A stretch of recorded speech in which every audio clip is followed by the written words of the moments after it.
Have you ever felt like there's something more to life than what you're currently doing? Do you see the world differently than everyone around you? Do you ever dream of achieving big things but feel stuck?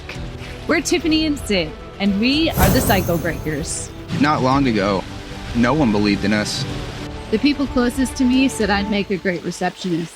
And mine completely abandoned me and left my life. We started our journey 5 years ago in a basement.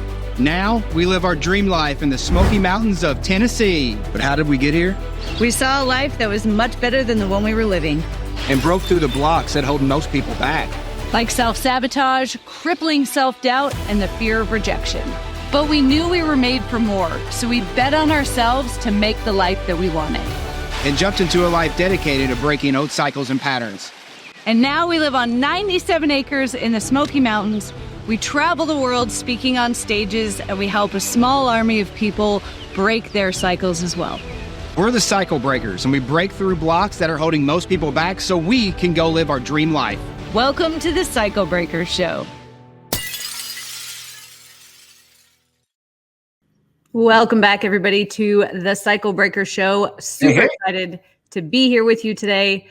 We have a super exciting show. This is one of my favorite topics to talk about. And I realized this morning that I don't talk about it enough. So I'm going to start talking about it more. But we're going to be talking today about the power of your thoughts and how your thoughts are either healing you or making you sick. There's literally no in between. It's one or the other. I am one of the original Cycle Breakers, Tiffany Toombs Clevinger, here with my husband, Sid Clevinger. What's up, everybody? And yeah, so we're going to get a little bit geeky to start, which is my favorite thing. Tiffany's going to get a little bit geeky today, yes. You're going to see your geeky side. And then we'll look at how this is showing up in your life. So a couple things. The science is kind of out on how many thoughts we have a day, depending on which research you read. It's either we have about 60,000 thoughts a day, or we have a new thought approximately every 6.5 seconds. That's not very long. That's not long at all. So in the time that I did that intro, Sid had like 5 different thoughts. Probably, maybe more. And that's a non-ADHD mind spiraling person. Yeah. So, and then on top of that, we have about 1,500 words per minute that pass through our mind, these 6 inches between our ears. We've got about 1,500 words a minute. And now we are wired from like the caveman days for our evolutionary purposes with what's called a negative bias. So 80% of those thoughts tend to be negative. Do you remember a couple years ago, Sid, we were sitting down with our niece watching that movie, The Croods? Yeah. Do you remember that? Yeah. So it's this Pixar movie, if you haven't seen it, and it's basically about cavemen being forced to evolve, right? The world's changing, they're forced to evolve. Mm-hmm. And we were watching it. We were sitting on different ends of the couch because I was sitting with our niece. And the dad said, "But fear is what keeps us alive." And I think we both got whiplash as we looked at each other like, oh my gosh, this programming is even in kids' movies. Oh, it's crazy. Yeah. So that's really like movies. Yeah, right. So that is like, that's really how our brain is wired, though, is that we're always looking for the thing that can harm us or hurt us until we do some inner work. We can absolutely change the wiring of our brain, but left to our own devices, we are wired for survival, not to thrive. Now, the personal development, self-help industry, my biggest pet peeve is that it says, change your thoughts, change your life, which is not an untrue statement, but it makes it sound like, oh, well, if you have a negative thought, just change it to a positive thought and then you're going to be fine, right? And I think you were doing a lot of that when I met you. I mean, I was told go to all these like self-help or like self-improvement or personal development or whatever. And I'd go to all these things and talk to all these people who were supposedly like, the mindset kings or queens. And what was crazy to me was that like, that was as deep as it went. So like they would say, change your thoughts, change your life. And I'd be like, okay, so I'm changing my thoughts. My thoughts are changing right now. I'm thinking this, but I still feel like crap. And, like that was one of my biggest, like just going through it was just sort of like, yes, it sounds great in the moment. Change your thoughts, change your life. But like it goes way deeper than that. And, like it really goes into, thoughts that become actions and become decisions.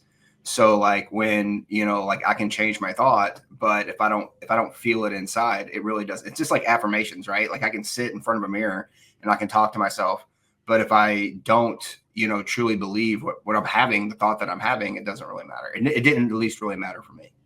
Well, and you're right. Like this whole concept of change your thoughts, change your life, it doesn't go deep enough. It doesn't give like the how do we do that? And so left to their own devices, most people just go, okay, well, so if I have to change my thoughts, then I just won't think negative ones anymore. But that's not what we want to do, because then all we're doing is we're shoving it down. The negative thoughts are still there in the background, but we're just shoving them down and suppressing them, which ultimately makes us more sick in the long run. So have you heard of the placebo effect? I mean, I've heard of a placebo, but besides hearing it from you, no, I just heard of a placebo, but I'd never heard of the word placebo effect. So if you want to explain it to them, it's actually really interesting. So when, a lot of people talk about this with like supplements and things like, oh, well, if in Space Jam, for example, right? When they're losing to like the Monsters team, and then he gives them like Bugs special stuff or whatever it's called, right? And it's literally just water in a water bottle. But because they think that it's going to make them better basketball players and stronger and more buff and whatnot, they play better. That's literally what the placebo effect is. It's in your head thing. Like if you think something is going to make you healthier, or if you think it's going to make you focus better or lose weight or whatever, then you will. And here's the premise behind it. Every single time we have a thought, that thought causes our body to release a hormone and a neurotransmitter, which is basically just a chemical signal. And that chemical signal moves through the blood, and that hormone then, when it hits our cells, takes some sort of action. So our blood goes everywhere in the body. So every time we have a thought, it doesn't just say, oh, we have to take this specific hormone to the heart or to the liver or whatever. It just goes, okay, this hormone is now in the blood. So every single time we have a thought, that thought is bathing every cell in our body with the quality of that thought, right? If you have a negative thought, you're going to be releasing stress hormones. Now every cell in your body gets bathed in stress hormones.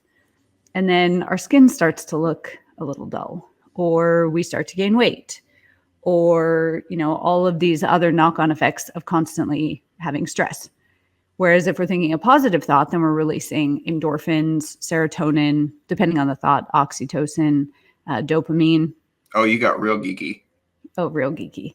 And then that is bathing every cell in our body in those positive thoughts, right? Those endorphins, which are like, either peaceful or feel good or gratitude, any of those things.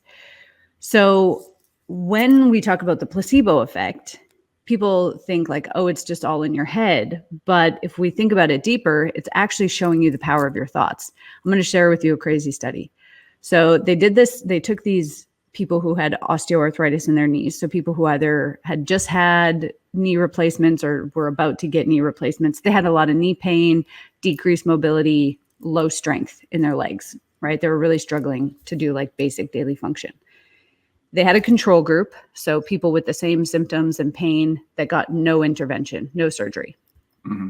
One group actually got a surgery. So they told them that they were going to take a scope and like clean out the gunk in the knee, and that would improve their condition.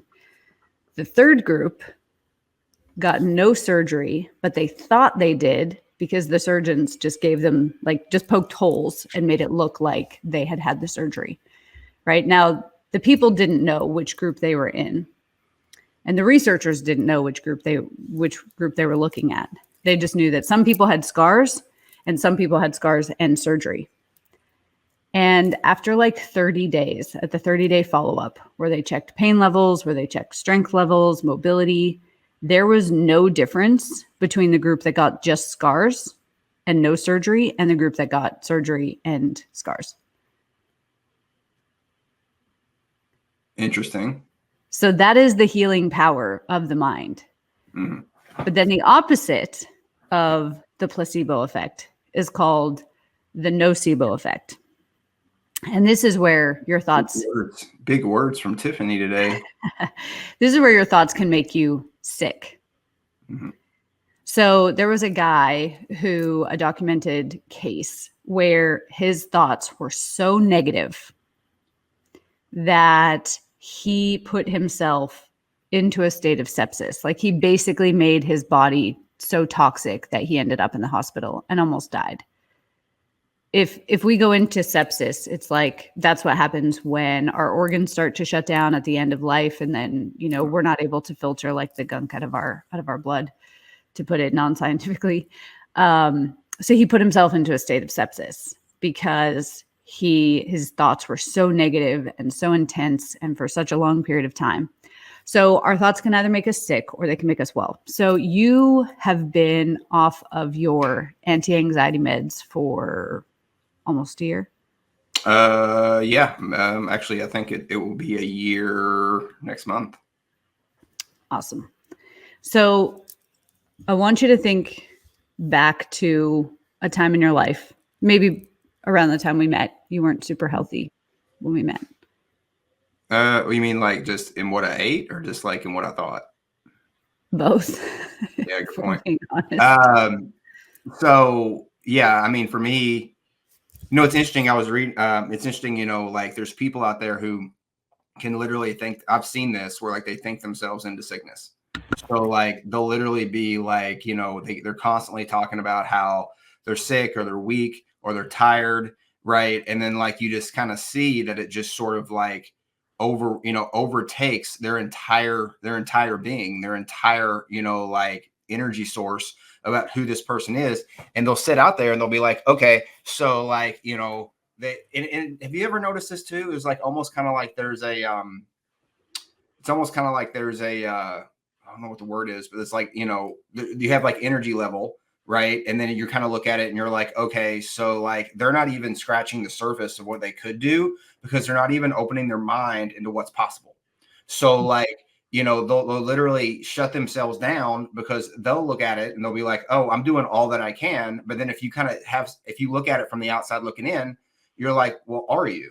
Right? Or are you going as hard as you can go? Are you, like doing everything that you can do? Or is this just, your thoughts telling you that they don't want to go any farther or they don't want to, usually what I would see is that they're scared of pain. So like, they're literally like, I don't want to risk myself going into pain. So I'm going to tell myself that this is as far or as hard as I can go without ever actually like, like pushing the boundary into what they really could be or what they really could do if they were just to walk, beyond what their thoughts are telling them right now. Yeah. So, and I've really seen a massive change in you, which is why I wanted to bring it back to you for a second, because when I first met you, you were carrying some extra weight. You were smoking both cigarettes and marijuana quite frequently. Daily.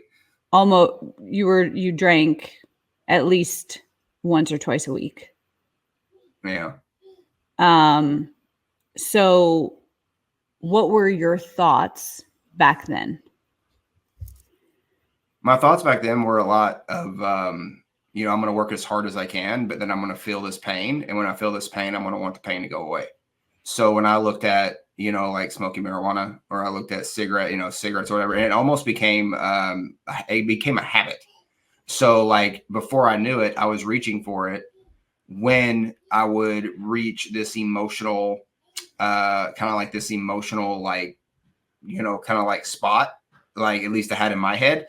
And it was like, okay, so if I hit this emotion or if I go beyond this, like belief cycle, I guess would be a good, like kind of like, if I got out of my realm, right, of like what I would view as safe, then, whether it be like doing something new, being uncomfortable, whatever that might be, it's different words for everybody. I always came back to safety. So safety for me was, well, I'm going to smoke that cigarette or I'm going to numb myself out. And then like, you know, the drinking was really happening because of, well, a little bit of peer pressure, I think, too, just because I would see a lot of my other friends drinking, which is a completely, I mean, you know, is falls into this as well because of who I was around was who I kind of like my emotional thermostat was, you know, next to as well. So if they were drinking, I felt like it was okay to drink instead of taking a step back and being like this, you know, if I want to get to where I want to get to, I probably shouldn't be drinking alcohol. I probably shouldn't be smoking every day.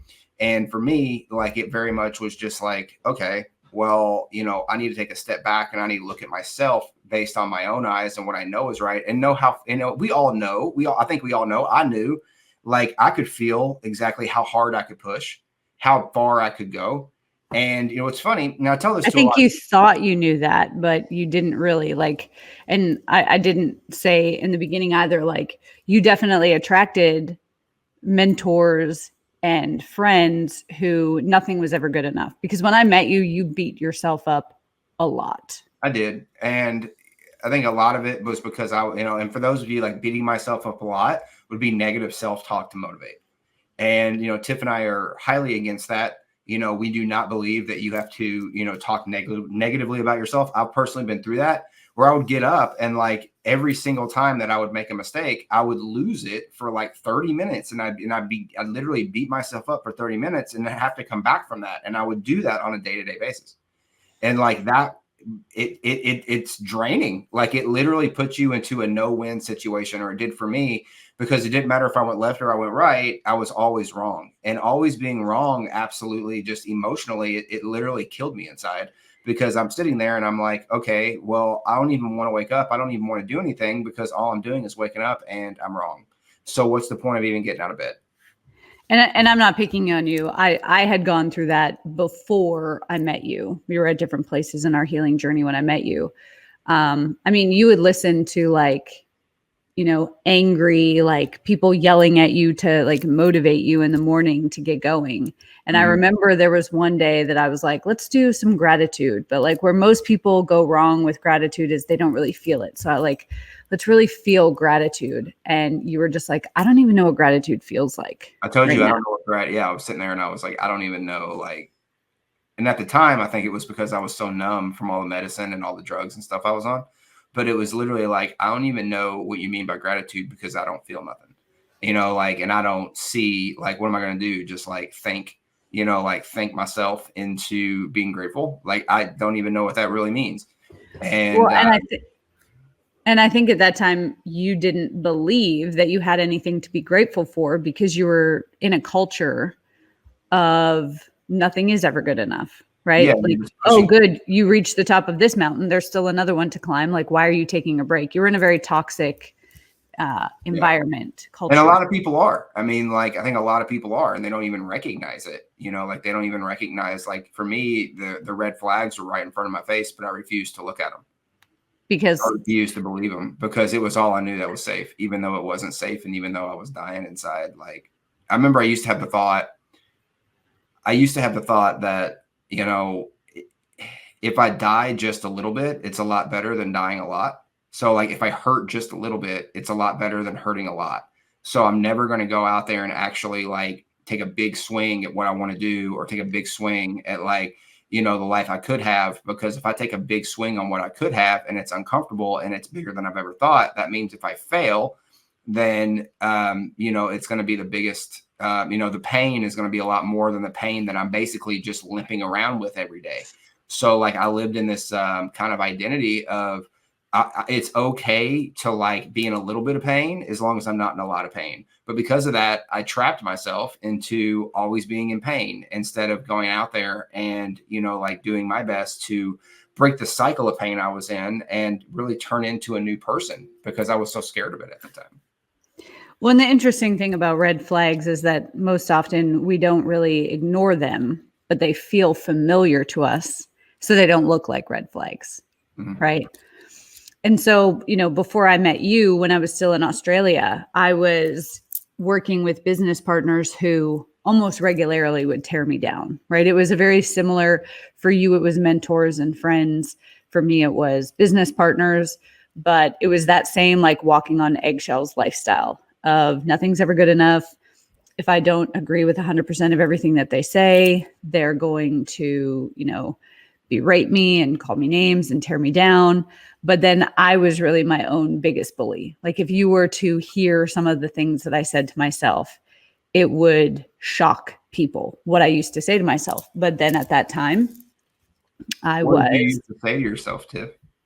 I mean, I would just call myself names. I would just regularly tell myself, basically the gist of it was that I wasn't good enough. I wasn't lovable. Nobody would ever want me or like me. And that led to drinking regularly.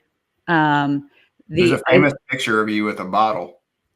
Well, that was probably about the same time where I'm literally drinking vodka straight from the bottle on Christmas Eve. Yeah. The ice cream that y'all like, you got to see this picture. I mean, it's like straight up in the air, like college days. And I was in my early 30s at that time. Yeah. It wasn't even college days. And the ice cream, like the eating tubs of ice cream that we've talked about in previous episodes, like that was part of that time.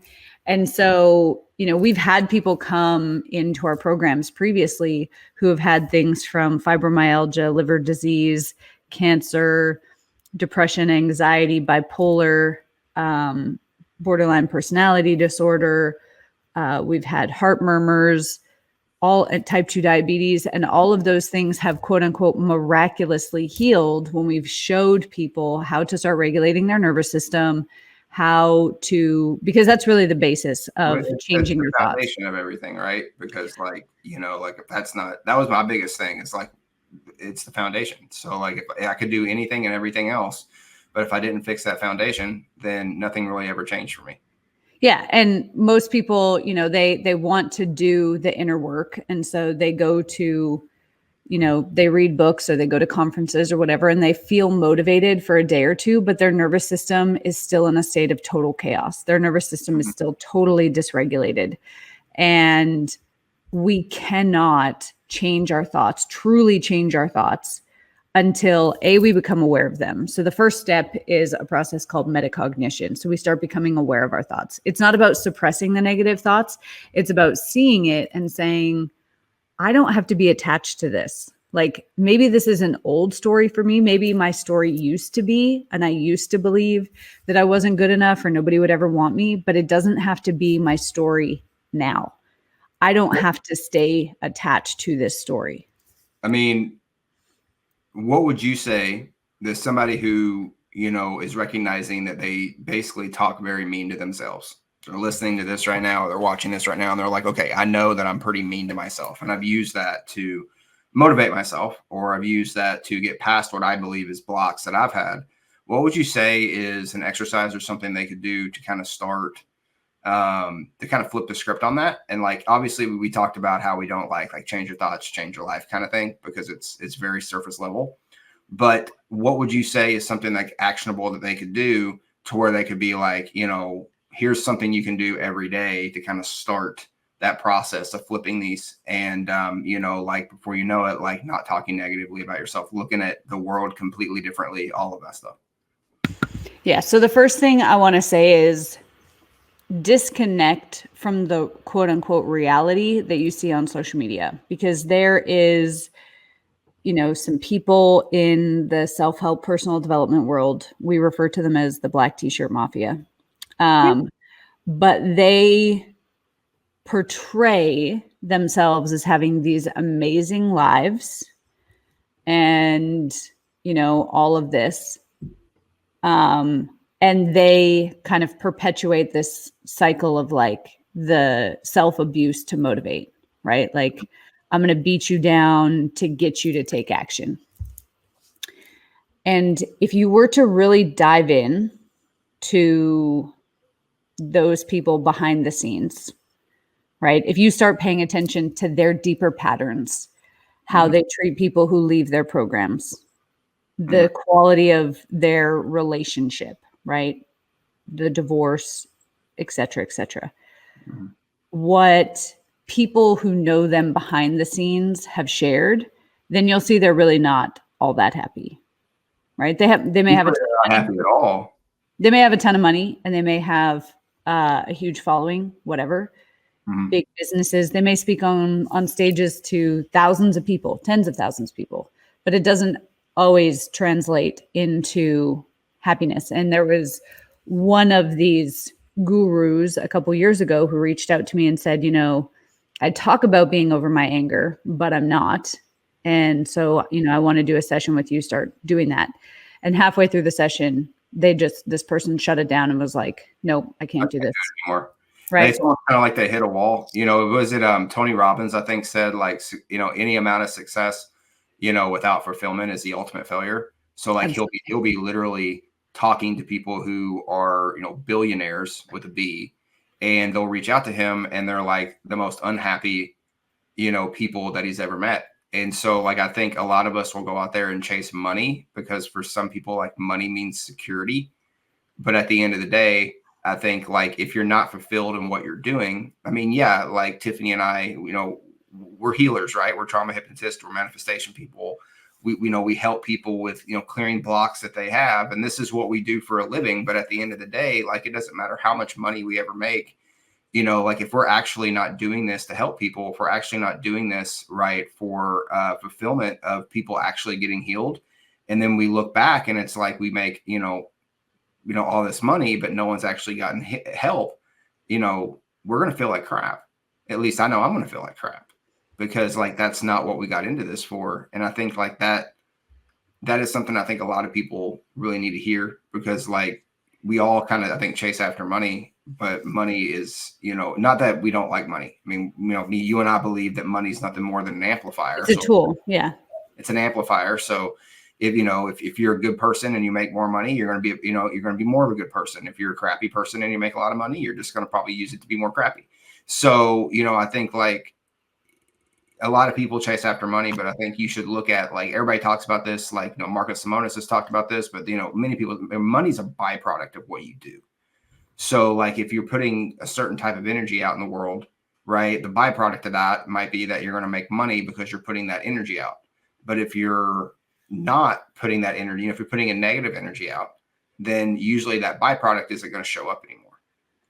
Yeah. So I want you to disconnect from this quote unquote reality that you see on social media, because it's really easy to say, well, so-and-so has had so much success and they love their life and they do this, right?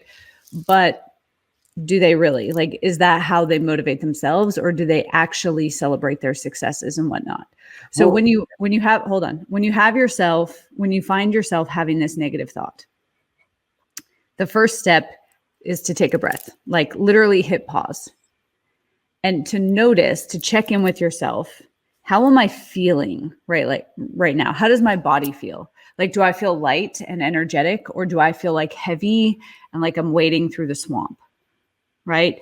Mm-hmm. Do I feel strong and powerful, or do I feel like shriveling up into the corner? And if you're really honest with yourself, if you are beating yourself up mentally, it is very unlikely that you are feeling any positive attributes, that you're feeling strong, that you're feeling powerful, that you're feeling anything like that. Because true strength does not come through beating somebody else up, whether it's yourself or somebody else. That's not where true strength comes. The strongest thing that we can do is give ourselves love and compassion. Now, this doesn't mean let yourself off the hook. If you know, like, I haven't been showing up to my fullest potential, then you can take accountability and still be loving. Like, hey, I mean, the most loving thing that you can do is to take accountability for, where you haven't shown up or where, you're playing small, but you don't have to beat yourself up to take accountability. And I think a lot of people confuse this. They confuse responsibility and accountability, which is the loving compassion side, with fault and blame, which is on the tearing yourself down side. They're completely different from each other. You can take ownership in where you can be better, where you can improve without tearing yourself down. And shaming yourself is very unlikely to get you to fully stand in your power, because shaming yourself takes so much energy away from you. Whereas taking accountability and saying, you know what, I didn't do this today. I said I was going to do X and I didn't. and I'm going to do better tomorrow, and here's my plan, gives you back so much energy. So this is part of that metacognition. We become aware of our thoughts, we hit the pause, we check in with ourselves, how am I feeling? And then, is this thought really serving me? Is it draining me of energy, or is it filling me up? And if it's not filling you up, then it's draining you. It's one of the two. It's not neutral. It's either building you up and empowering you, making you healthy, making you strong, or it's tearing you down and it's making you sick. And then from there, we need to start regulating the nervous system, because your nervous system, if beating yourself up comes as natural as taking a breath, it's because your nervous system has been programmed into that default state. So we need to start reprogramming it to move into this place of accountability from love, or responsibility and ownership from love and compassion. And so luckily, this is why we've put together the 7-day nervous system reset, is to give people these exact tools. Now, when I gave you these tools, you were like, these are so easy. There's no way this is going to change my life. Right. Well, I mean, the fact you can do them in, like, I think the longest one that I've done is 5 minutes, and I actually end up doing it for like 6 or 7. It's the sigh. It's the sigh. So like I'll sit there and I'll do it, and it's like, oh, this feels really good. I want to keep doing it. Yeah. So it's absolutely free for people who want to get it. All you have to do is go to resetmysystem.com/reset. We'll also put that link down in the show notes for you. But these are the 7 most powerful tools that I have come across, and I do a lot of study and research in this area. These are the 7 most powerful tools to reprogramming your nervous system so that you can truly change your thoughts. If you want to change your thoughts to change your life, which is absolutely correct, we have to go a little bit deeper, and we have to figure out, how do we change our thoughts? And that starts with the metacognition process that we talked about, and then regulating the nervous system. Yeah. And like, I think it's important to know that, like, it really can be, I'm not going to say it can be an overnight thing, but the energy shift can very much be an overnight thing. Like when I recognized what I was doing and what I was doing wrong, that energy shift, which gave me momentum pretty instantly, happened very quickly, because it was like I felt different. And just because I felt different doesn't mean things changed overnight, but I felt different. So, it's almost kind of like you walk away with a glow, and that glow is what attracts, it's the beginning part. So what attracts people and things that you want to you.